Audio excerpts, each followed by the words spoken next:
everyone to the Game Plan series. I appreciate you for joining. We got a special guest, an extravagant guest. So we want you to take the opportunity to one, take notes, be ready to ask any questions by either raising your hand with the reaction button or posting a question in the chat.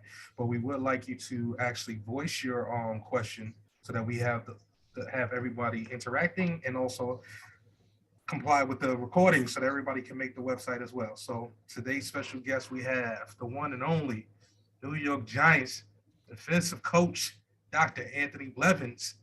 He's here to give you his game plan. So y'all, as you all know, game plan is just an opportunity for you to hear how people, professional and collegiate, have handled their abilities to juggle sports and academics. So, Dr. Blevins, the floor is yours. Thank you for joining.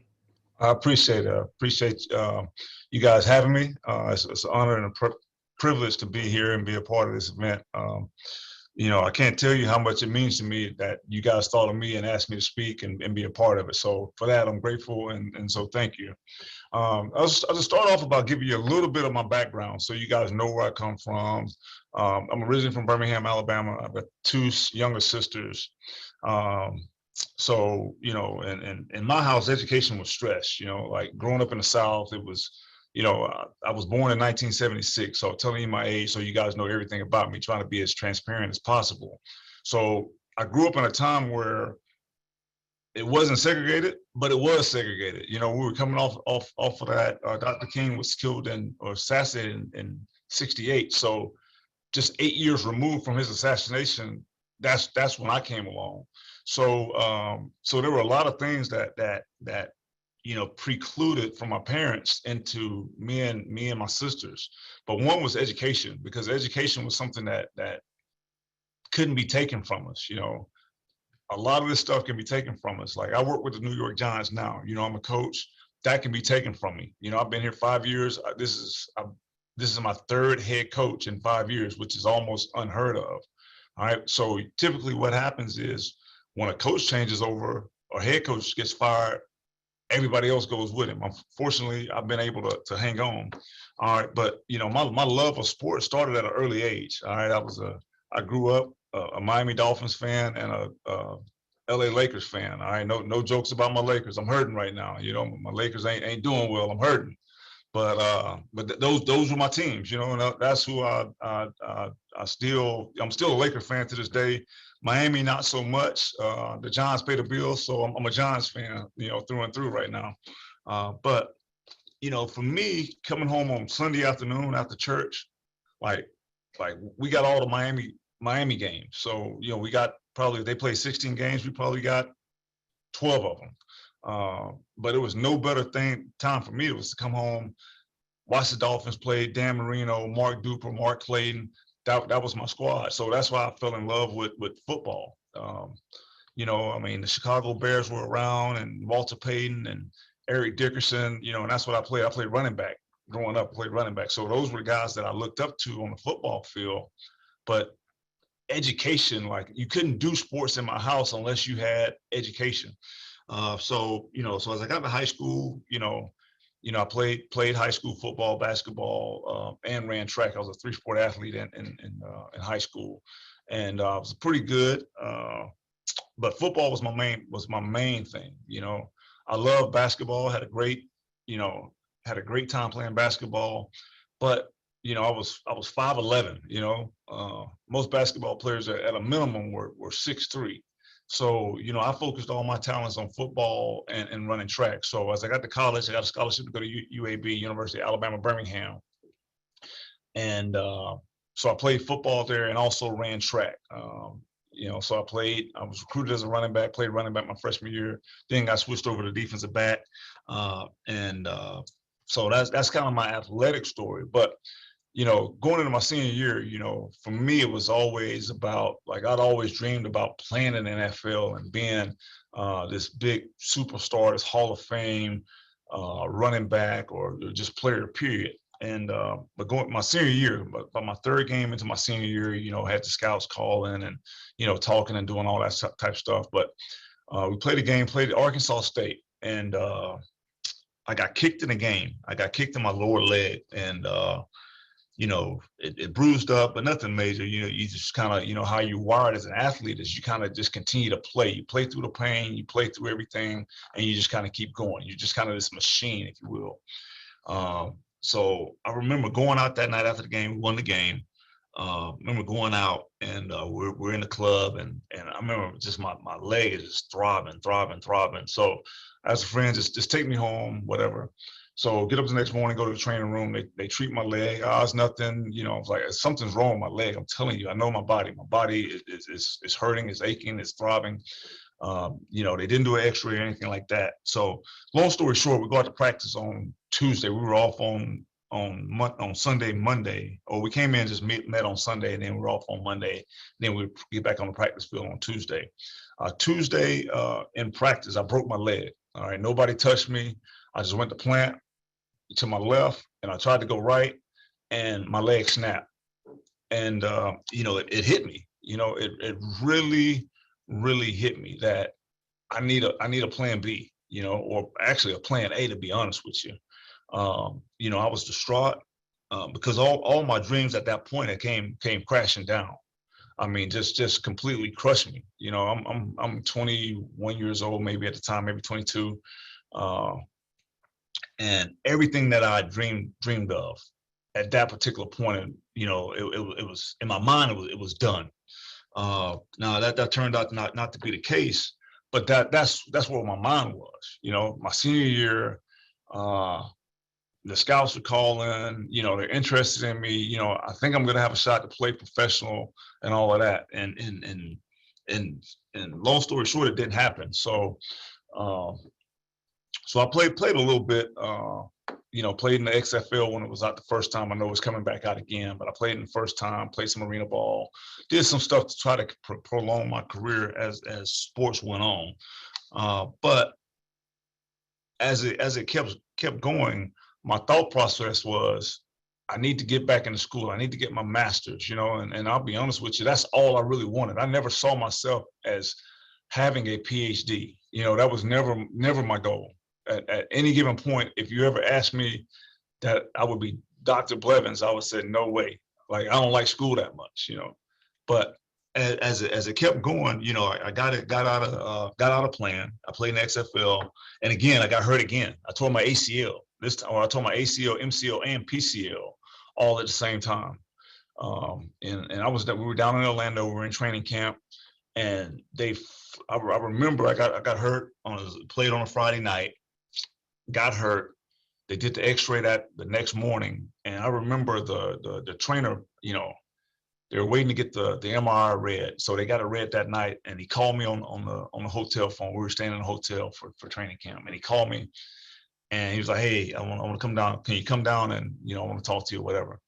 And I remember walking into the room. He closed the door, and all I heard was ACL. And the rest of it was like Charlie Brown's teacher. It was like wah wah wah wah wah wah wah wah wah wah. I can't even tell you how the rest of the conversation went. The only thing I remember was it was like, you need to call your parents before they hear it on the news that you got hurt and you tore your ACL, and we're gonna get you a flight back to Birmingham over at Health South. Dr. Lee Mack, Dr. Andrews actually. He's gonna see you. We're gonna get you in tomorrow night, which was a Sunday, and we're gonna get you into surgery Monday morning. So I go into surgery Monday morning, do the surgery and all that type of stuff, and then you go on the rehab process. And I knew at that time, I knew it was done. I knew it was done. Football was over for me. I've got to figure out what I want to do the rest of my life. So during that time, I ended up moving to Atlanta, and I ended up getting a job at UPS, in the corporate office in UPS and I don't know if anybody's familiar with Atlanta, but UPS is one of the corporate offices in like Sandy Springs up to 400. So I got a job there, worked there for like a year, and then I ended up like this ain't for me. I'm not a corporate America type of guy. So long story short, I met some guys. We were just out kind of hanging out, and had a friend, or actually a guy that coached me in college. And we started talking, and he was like, hey, you talk to this guy? I was like, no, I ain't talked to him in a while. Where is he? Some people said he's in Atlanta. Some people said he's in Alabama. Some people said he's still in Arkansas. So, I got his number, called him. He's like, hey, I'm over here in Atlanta. Hey, I'm looking for some coaches. You want to coach? I was like, nah, that life ain't for me. Staying up all night and all that type of stuff, it ain't for me. But long story short, he's like, man, come up here to the school. Let's have some lunch, and hang out and all that stuff, catch up a little bit. So I go, pick a day, go up there and hang out with him a little bit. And before you know it, like his kids are coming in for the afternoon workouts.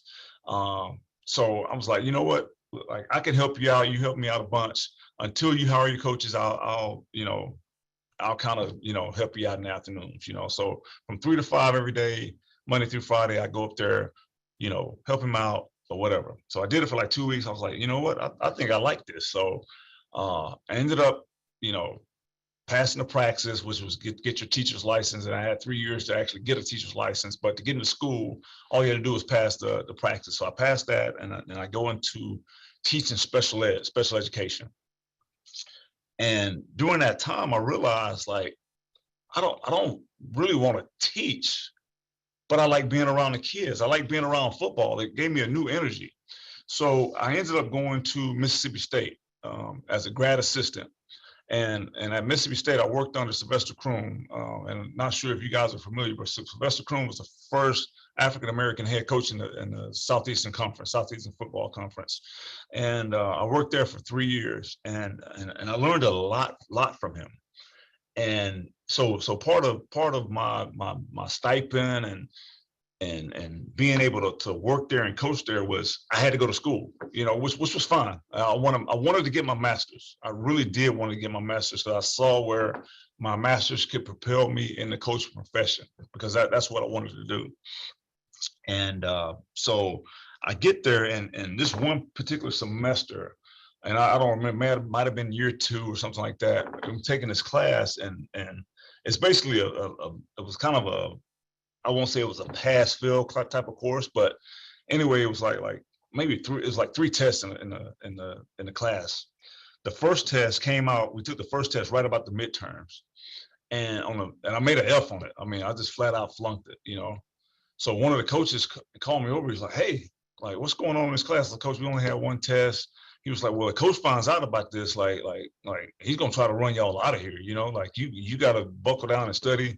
He's on the players about education, going to class, being on time, all that type of stuff. And here you are as a coach, you feel. I was like, "Coach, don't worry about it." I was like, "Trust me, I got it, I got it, And I was like, "It's just 1 test, I didn't really study for it. I wasn't prepared for it, but we got 2 more tests. I'll be all right." And actually ended up coming out of the class with an A, So I ended up, basically getting my master's in instructional technology, actually fairly quickly, less than a year. I took a bunch of classes, all that type of stuff, and just kind of loaded up to kind of get going.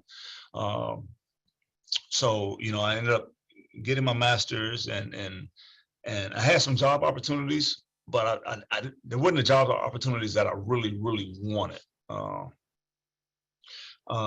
I felt like I could have got those jobs without a master's and all that. So I stayed there for a little bit, and to be honest with you, I had a decision to make. Was, did I want to continue on in that program, or do I want to get another master's? I wanted to get a master's in religion, and they had a really good religion program at the school at that time, but I thought about it. I was like, well, let me stay in this program. I really like it. It's okay. I've done well in it, and I like technology, and so that's where I kind of went. So I veered in that, and so after my second year there, I had job offers, and actually I accepted a job at North Carolina A&T. I accepted the job to be the receivers coach, but that job, I was worried about the money. It only paid like $26,000 at the time. So the job I had at UPS, guess how much it paid? It paid $26,000. So I knew how much it was. It's roughly about $400 or $416 a week and some change, So I mean, it's not a lot of money, and it's hard to live off of. So, I was talking to the head coach. I was like, and I really got to the point where I was a few classes out from finishing all my classwork for my doctorate, and going ABD. And I accepted the job on a Friday, and then over the weekend, I really thought about it. I was like, how much is this $26,000 going to help me? How much is this job at North Carolina A&T going to help me? And I thought about it as like, you know what, it would be really cool. At that point, I thought about it as like really cool to have my PhD and be able to coach football. I didn't know a lot. I didn't know any coaches that had a PhD at that point. And I still don't know a lot. But so I called him back on Monday, and I rescinded the offer. As coach, I appreciate it, but I think I need to stay where I'm at. And I ended up finishing my doctorate and all that type of stuff, or ended up finishing my classwork. So I finished my classwork, and I ended up taking a job at another school later on after that third season. But for me, it was like I had a plan, I had a vision of what it was supposed to look like, and that was the key for me, was having that vision. When I had that vision, I knew what steps I needed to take in order to get there. Like I traveled this long road, like going from New York to California. I got to have a roadmap. Well, that was part of my roadmap to get there. And so I spent all my time, like working, recruiting, all that type of stuff. So my PhD, or my dissertation at that point, kind of fell on the back burner. I was at Tennessee State. I was at Tennessee State for 3 years. I was at UAB for a year. And then I finally got to Arizona, and that was my first NFL job. I was at Arizona Cardinals, living out in Phoenix. And then when I got to the league, I was like, I almost kind of, I was at the point where it's like, I don't have time in college to do it. I know when I get to the league, I don't have time to finish my dissertation. But I was honestly, it was the direct opposite. I had more time, and I was more disciplined about my time, where I had better time management skills because I had more time. So I had to really manage my time, which was the perfect opportunity, the right timing for me to do that. So I go to Arizona, and then the off season, I spent all my off seasons like working on my dissertation, going to the library, reading, writing, just whatever I could do. I would have my daughter, I would put her to bed at like 8 o'clock. And then I would stay up till 3, 4, 5 in the morning sometimes, like just writing and reading and just doing all my research. And then we get back up at 7 and do it all over again. It was days like I would just work all night and wouldn't have any time to myself, but because everything was devoted to her and everything was devoted to my dissertation. So long story short, I got to the point where I finished my dissertation, and I finished it the last semester. I had 1 semester left on my classwork. Otherwise, all my work was null and void. And so, to me, it was like it doesn't matter like when I finished it, how I finished it, like I finished it. It doesn't say when I got my degree, it didn't say, well, you only had 1 semester left. It didn't say, well, it took you 8 years to do it. It didn't say it took you 8 years plus 2 extensions. It didn't say any of that. It just said Doctor of Philosophy, Dr. Anthony Blevins. That's what it said. So I completed that mission just by managing my time and being able to hone in on my resources and focus in and prioritize what was important to me. And it goes back to what my parents instilled in me when I was little. Like, you couldn't play sports unless you did your schoolwork. That was first and foremost. First thing you did when you came home in the afternoon, it was like you put the play clothes on and you go to the table and you do homework. And then if there's any time left over, you go outside and play at that point. So that's where education started for me. That's where I grew. That's how I am with my kids now. Is I'm a big believer in education, because that's something that can never, ever be taken away from you. And along the way, there's been plenty of setbacks. There's been plenty of heartaches. There's been, I'll tell you a story. So I'm coaching at this particular school, and I get an opportunity to do an internship with. I won't name the team. Doesn't matter. I won't name the team. but I get a chance to do an internship, you know, and you spend like a couple of weeks in the summer working with this NFL team. So you're doing everything that all the coaches are doing. You're in meetings, you're running meetings, you're coaching drills on the field, you're doing all of this, you're game planning, you're doing everything that they're doing. So, you know, I spent all that time, and then a couple of weeks, or not, sorry, I'm there for a couple of weeks, and then like it's time to go back. It's time for me to go start my own camp and coach my own players and go back to my school. So, you know, you run into what I call is the fluff, you know, where you know, you meet somebody, hey, stay in touch, hey, you know, let's you know, make sure we stay in touch, blah blah blah, all that type of stuff, you know. So there's one particular coach, and I still see him to this day, and I don't even know if he really remembers this, but so, you know, we're talking. It's like, you did a great job, man. Let's make sure we stay in touch. You know, let me help you. Whatever I can do to help you, let me know. All right, cool. So I go back to my school. I coach my season, and we don't talk, whatever. And I see him after the season at this event, or really at a couple of events, and we talk for about 10, 15 minutes each time. You know, hey, make sure you stay in touch. Call me. You know, blah blah blah. All right, next time I see him, same deal. We talk for about 10, 15 minutes. Hey, let's make sure we stay in touch now. Hey, call me now. Make sure, you know, whatever. So, you know, a couple of weeks pass, you know, maybe a month or so. So I decided to call him, and, you know, stay in touch, right? So I call him, and he doesn't answer. All right. No big deal. You know, I leave a message, whatever. You know, a couple of weeks pass by, no call back, no big deal. You know, we're all guilty of it. Life happens. You know, you get busy and you forget, and you just forget to pick up the phone and call somebody back. No big deal. So maybe a couple of months pass, you know, I call him back again, phone rings, and to my surprise, he actually answers the phone, you know, you know, it's like, hey, coach, this is Anthony Blevins. Hey, how you doing? I'm like, I'm good. He's like, hey, I'm on the golf course. Can I call you back? All right, cool, no problem. All right. Again, no call back, you know. So we're getting ready to start our next season. I'm at a different school now, but we're getting ready to start the season.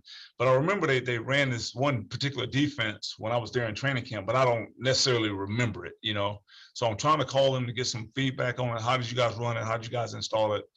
And so I call him, and he answers the phone. He's like, hey, don't call me anymore.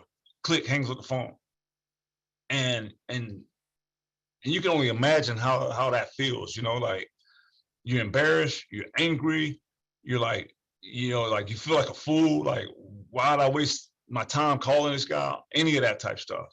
But you know, like it's just part of the journey.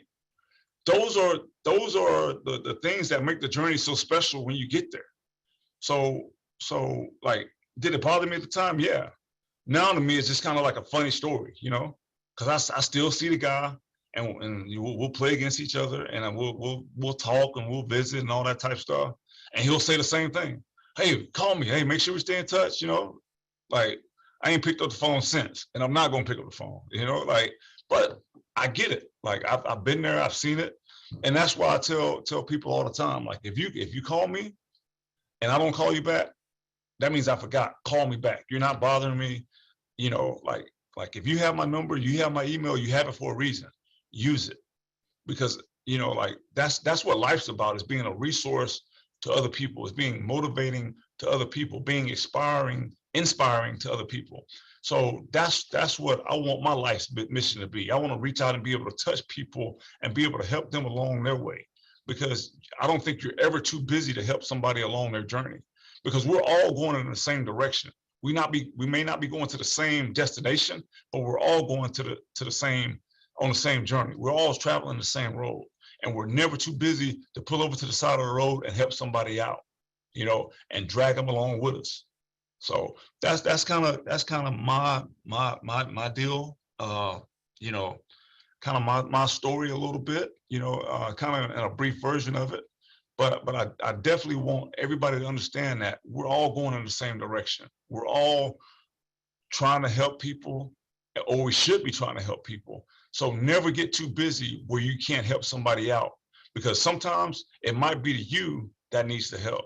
So, you know, so for me, you know, I guess getting ready to kind of close a little bit, but I want to read, this is kind of one of my favorite poems, and you know, I'll kind of date myself a little bit. The first time I heard this was from Coach Carter, I don't know if many of you, I'm sure most of you probably have seen the movie. Coach Carter is probably, I don't know, probably 20 years old right now, at this point, so I'm kind of dating myself a little bit. But there's a scene in the movie like Coach Carter's his coach, and he's demanding, he's tough, and he's on his players about academics. Like he's always on them about academics, basically no pass, no play. And at the beginning of the movie, he makes these guys sign a contract. Basically, they'll have a certain GPA, they'll do certain things in order to have the opportunity to play basketball. So the team falls below the team GPA, whatever the GPA was. They kind of fall below that GPA. So he has a lockout. We're not playing any games. We're not doing any basketball practice or anything like that until we get back up to our standard. So the parents are all upset, and they have a board meeting, and basically they vote to end the lockout so basketball can resume. So, Coach Carter, he goes back to the gym. He's getting ready to quit. And in the process, he's packing up his boxes or whatever. But his kids are in the gym. They're in the gymnasium. They're in their desk, and they got their teachers there. They got their tutors there. And one of the kids stands up and says, "Coach, they can end the lockout, but they can't make us play." That's the moment in the movie where, bam, we got it. We got it. We understand what you're trying to teach us. And this one kid that's in the movie, he's been troubled throughout the movie. He's been on the team, off the team, kind of back and forth. And he stands up and he reads this poem. And this is one of my favorite poems. And I'm gonna read it to you. It says, "Our deepest fear is not that we're inadequate. Our deepest fear is that we're powerful beyond measure. It is our light, not our darkness, that frightens us. We ask ourselves, who am I to be brilliant, gorgeous, talented, fabulous? Actually, who are you not to be? You are a child of God. Your playing small does not serve the world. There is nothing enlightened about shrinking so that others won't feel insecure around you. We are meant to shine as all children do. We were born to make manifest the glory of God that is within us. It is not just in some of us, it's in everyone. And as we let our light shine, we unconsciously give others the permission to do the same. As we are liberated from our own fears, our presence automatically liberates others. And that, to me, that's what life's about. Don't shrink because of somebody else, because they're insecure around you. You bring them up with you. If they can't come with you, that means this journey's not for them. That means their destination is not the same as yours. And that's okay, that's fine. But for you to play down, that doesn't serve you. It does not serve the world. You have to be the beacon of light that shines bright amongst everybody. And that's what I want it to be. That's what I want the world to see in me. It's like, I'm not gonna shrink. If you want to come with me, you gotta grow. And that's what life's about. It's about growth. And so as I close, I want to just tell you, hey, be powerful, because that's what you are. Be enlightening, because that's what you are. Shine, because that's what you were meant to do. You were meant to shine like the sun. All right, that's my time, or that's me. I'm done. Thank you. That was very inspiring. We want to open up the floor to anybody. Please come off camera. Please raise your hand, or just ask Dr. Blevins any questions right now for the Q&A segment. Go ahead, Andrew. Yeah, I have a question. First of all, thanks so much for telling your story. My question is, so like when you're going through the period in the midst of your PhD where you were pursuing opportunities in coaching football, like how were you able to maintain your original, drive to continue education? Because I mean, sort of looking from the outside in, it seems as if, during that time that maybe, more lucrative opportunities in football probably were arising. And given, that responsibilities of adulting, like how were you able to still continue, your drive for a PhD? Honestly, for me, it was the vision. It was the vision that I had. In my mind, I knew what I wanted it to look like. I knew I wanted to. This is something I wanted to achieve. And so for me, that was really it. Like it wasn't about the PhD, wasn't about the money. Football, yeah, football is what I wanted to do, and to some degree, or in a lot of degree, it was about the money because that's how I ate, that's how I took care of myself, how I took care of my family. But that's something that PhD was something I wanted, like that's something I always spoke to myself was like, you got to get it, you got to focus in. And is it tough? Yeah, it's tough. Like it's tough when you wake up at 5:30 every morning and you don't get home till 11 or 12. Like I'm not gonna lie to you and say it was easy, but I knew at some point I had to buckle down and just do it.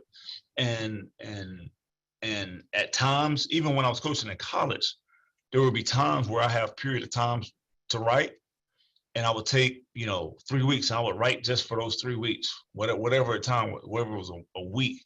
We be on spring break. When the school was on spring break, we would get a break. So I would take that week and I would just work for a week just on my dissertation. And it's frustrating. It is completely frustrating because like I always compare my PhD or getting my PhD and writing my dissertation to like pledging a fraternity almost. Like it's almost like hazing. Like, okay, you turn something in, take this out, do this, do this, do this. All right, you do all that, then you turn it back in. Then, well, put this back in. I was like I just did that. So yeah, it is frustrating. But for me, it was just like I just knew that was something that I wanted. I knew it was gonna make my life better. I mean, I've had opportunities to teach certain classes at certain universities that hadn't really worked out just because of time. But that's something like when this football thing is done, that's something that I want to go into is being able to teach and educate. And so that was something that I really enjoyed and something I really wanted to have, and I don't know if that really helps you in the sense of how do you stay motivated, but part of being motivated is being around positive people too. It's people that are going to push you. If you're not around people that can push you and tell you the truth and tell you like, bro, you got to get on this thing. Like you can get this thing. Those are the people that you need to have in your life too. Is those positive people that are going to push you to being able to do it along with your intrinsic motivation as well. I hope. Thank you. You're welcome. So I wanted to extend it to anybody else. Anybody else have any questions? Please come off mute. Please raise your hand. If not, I will throw a question out there. I was curious to know, how did you handle the pressure of having a child and still trying to make the grades? I heard you writing your dissertation, I believe. Yeah. How difficult is it of managing, education and still being a parent at the time? Oh, it's tough. Like it's extremely tough because when I was writing my dissertation, I think my daughter was maybe 3 or 4. So she, like during the daytime when she's up, she needs she needs all your attention, and she's gonna command all of your attention. So it was extremely tough, so how did I manage it? Be honest with you, just I had help. I had my mom and my dad and sisters and all that, but typically it was me and my daughter during the daytime. So I would just try to put her to bed early. So but yeah, but long story short, it was tough. But just having a routine, having her on schedule, knowing what I had to do for her that was the only way to manage it. And I know people do it all the time. Single parents, all that, and I don't envy any of them because it is tough when it's just you. So during that stage in your college educational pursuits, you said that you failed, and the coaches had called you out, said that they put standards on the players, and he's going to look at you. Were you shocked that those academic standards were set on the coaches as well? Not really. I knew what the standards were, and I knew what coach's expectations were. You know, Coach Kroom. You know, just a little bit about him. You know, he grew up in the South as well. He grew up in a he was a preacher's kid. Grew up in a Baptist church. So education was important to him as well. You know, and so I knew that. I just honestly just failed a test, and you know, and I appreciate, you know, a coach pulling me to the side and saying, hey, you know, like, you got to come on, you know, like he expects these players to come on. You got to come on too, you know. So, and coach was one of the best people I've ever worked for, because he kept it so real and everything he did, you know.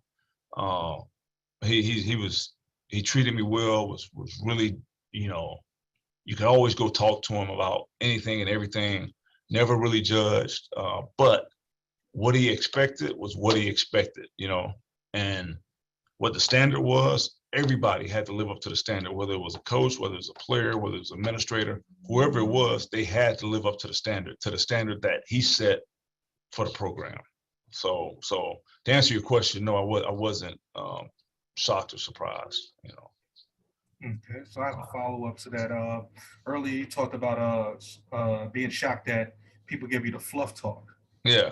How do you inspire the children listening, or the students listening now, that says, you know, I've tried to reach out to different people and, you know, they're not helping me. They said they were, so I feel a little discouraged, and let them put them in that space of fear that if this person who said they're going to help me is not going to help me, then nobody else is going to help me. How do you overcome that, or how do you encourage them to keep pushing forward?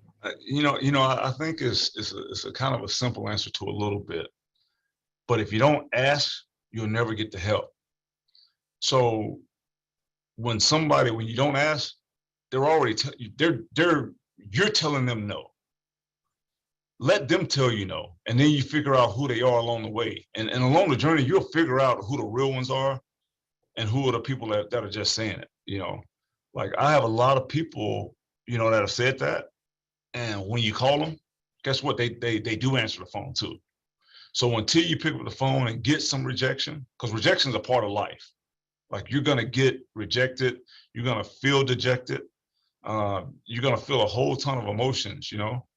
But you keep moving on till you find the person that does answer the phone, till you find the person that does answer the email.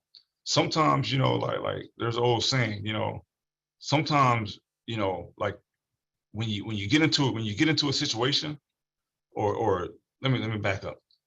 God closing the door is God's way of protecting you. So that's the way I look at it. And don't get discouraged. I mean, I've emailed a bunch of people, social media, whatever, you know, like, and as you keep emailing, you run across the right people. And that's really the way to look at it. If this person doesn't, when you knock on the door, this person doesn't answer the door, guess what? You move to the next one. You know, like, you know, something I didn't mention, I used to sell insurance. I sold insurance for like 6 weeks, you know. So we had to go out in the neighborhood and just knock on doors, basically. So you knock on this door, nobody answers. You knock on the next door, nobody answers. Eventually, somebody's going to be home. Somebody's going to answer the door. And that's how you get a sale, you know. So just keep going, keep persevering, because perseverance is a part of life. So, but so is rejection. So, you just keep pushing, keep going, and your blessing will come in your perseverance. Oh. Thank you. Does anybody else have any other questions?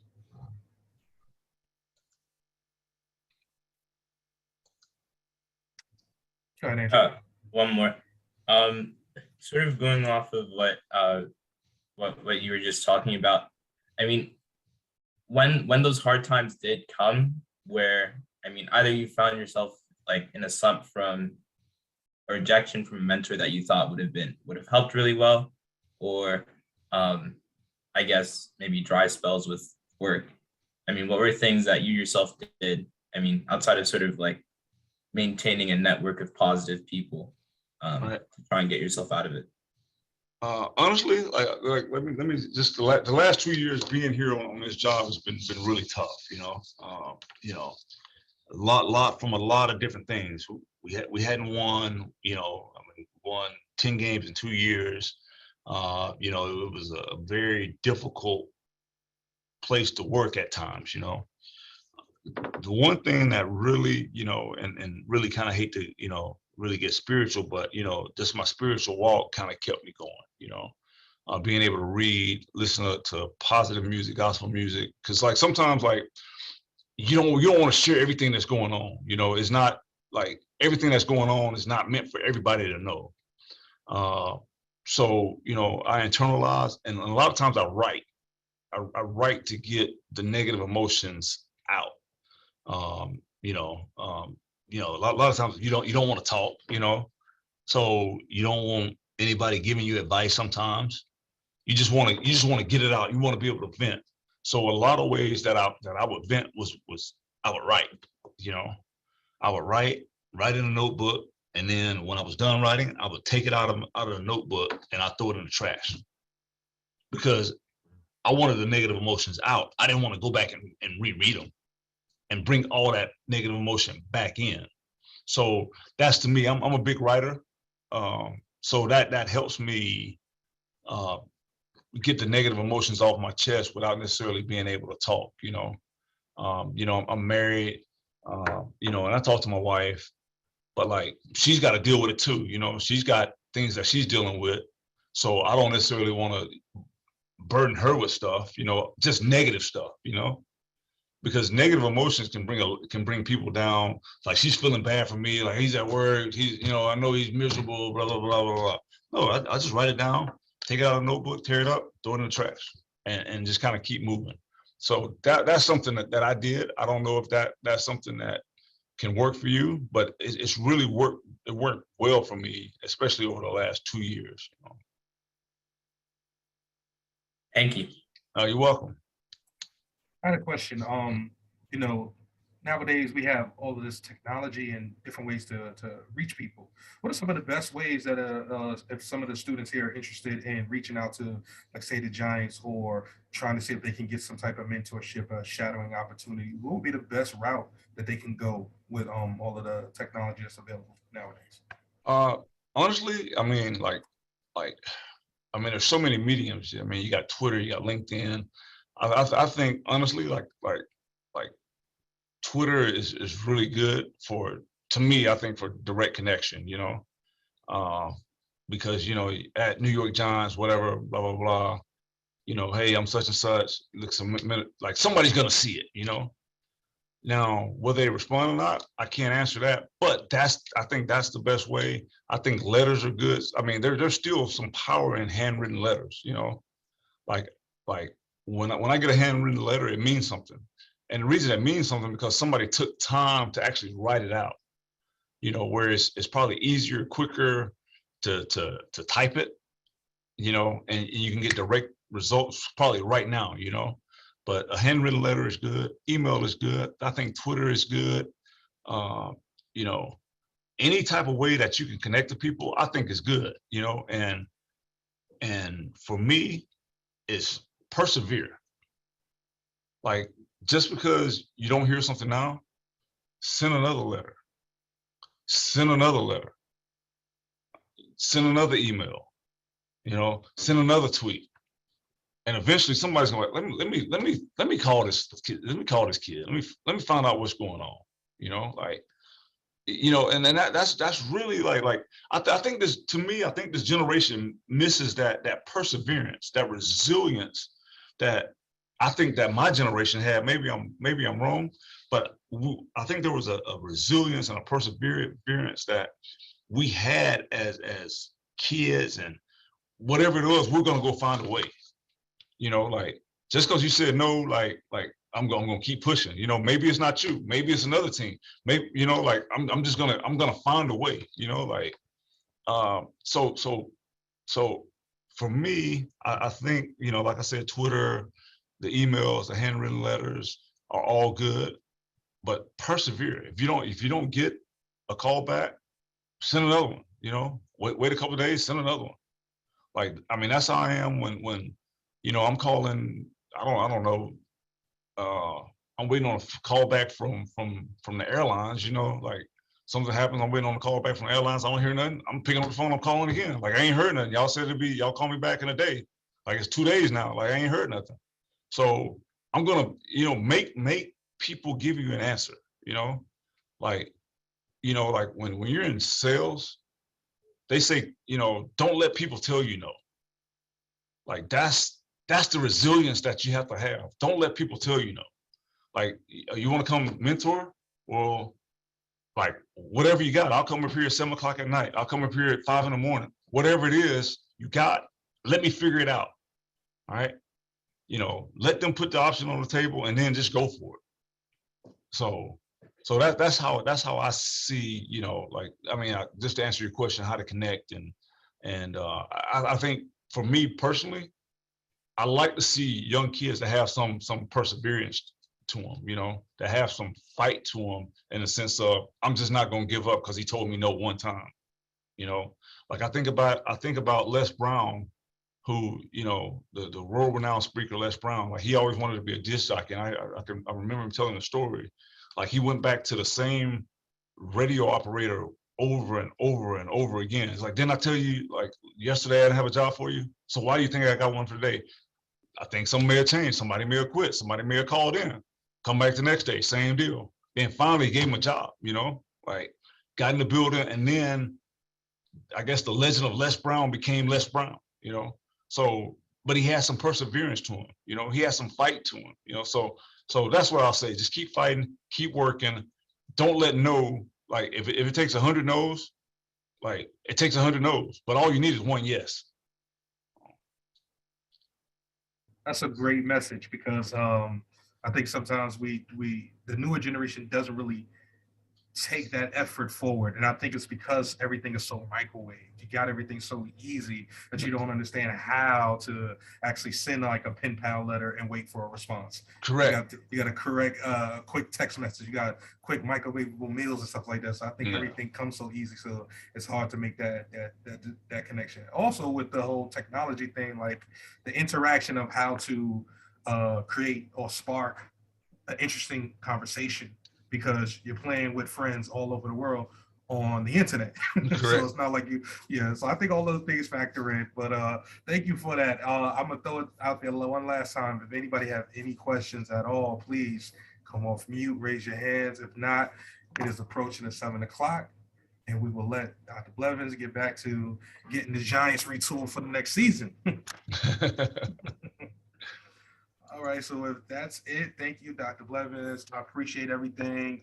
We're gonna try to edit this and get this on the website as soon as possible, and I will forward everyone the link that is on this call right now. So thank you for your time, much appreciated. I will keep in touch with you, and everybody, thank you for coming out to Gameplay. Have a wonderful night. All right, thank you for having me. All right, thank you. All right.